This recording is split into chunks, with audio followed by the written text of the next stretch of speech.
Scott, the mood amongst the players, one would imagine would have been pretty despondent on Thursday. What is it like now?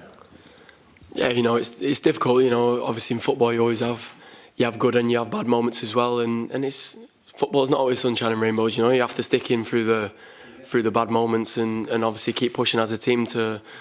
We know what we have to improve on. We've had numerous conversations about it as a group and obviously with the staff as well, and it's up to us now, and everything's in front of us that we want to achieve as well.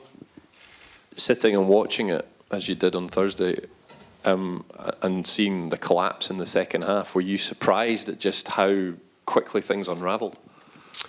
Yeah, it was difficult. When I was sat with my family watching the game, and first thought you want to be there, you want to be with the team, and obviously helping do your bit as well. And obviously football's difficult. I've said that. It's not as if you're playing against a bad team. You're playing against a very, very good team with some top quality players, and it's up to us. I've said this previously to a few of the boys in there, that it's important for us to keep our heads. Now's not a time to dip your head and think it's the end of the world, because all our objectives are in front of us now. We have to look forward, and obviously come the games in March, we have a positive feeling.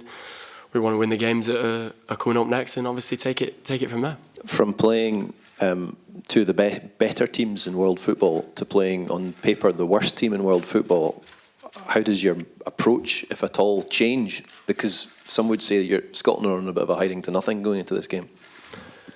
Every football match you want to win. That's first and foremost. Whether that's San Marino, whether that's Belgium or Russia or Kazakhstan, it makes no difference to us. Every game of football, we want to go and do our best and give a good account of yourself as well. And you have to treat every game with respect, every team with respect as well. Because if you don't, you can be shocked. Because that's football. Anything can happen. And obviously we're just working now today and obviously a couple of days before to put things right.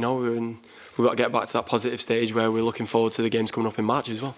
Scott, is it a head scratcher that players who are currently doing so well for their clubs, like yourself and quite a few others in the Scotland squad, aren't producing collectively at international level? Is that difficult to explain? Yeah, obviously, you've got different players who are playing in the Premier League, you're playing in the Championship, you're playing in the Scottish Championship, playing in the Scottish Premier League, and it's important for us, to bring our club form into the national team as well, and that's one thing that the manager's asked. It's important that you have to bring your own stamp on the game as well, and obviously it's difficult, whenever the team and are in a bad moment, it's difficult, you have to keep your head and you have to keep doing your best on the pitch, and hopefully things will start to click together as well, because we've certainly got the players and the staff to go really, really well. Have the players done some straight talking between yourselves about what has been going wrong and what has to start going right?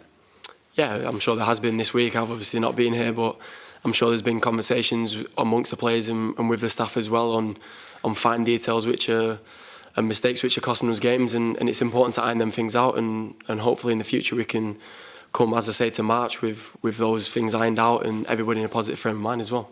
Do you feel as if time's running out in a way? These 3 games are really important games to get things right for March and the playoffs. No, definitely not. I don't think time's running out at all. I feel like we've got everything in front of us, what we need to achieve, and sometimes you can have a wake-up call which can be the best thing for you. In football, a wake-up call can be huge for the whole squad and everybody looking forward to the games, but definitely no time's running out. What would you say to the Scotland fans who are maybe in two minds about whether they should come to Hampden tomorrow night, bearing in mind what the results and performances of late have been like?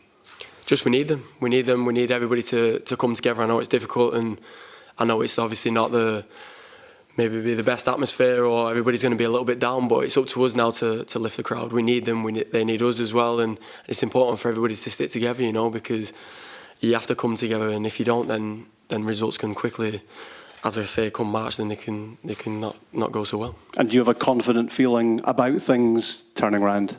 Yeah, 100%. I've got faith in the players and faith in the manager as well. Obviously, he's a great coach, and we're seeing that. It's just up to the players to put the practices that we've been doing into matches, and you can soon see a quick turnaround in results as well.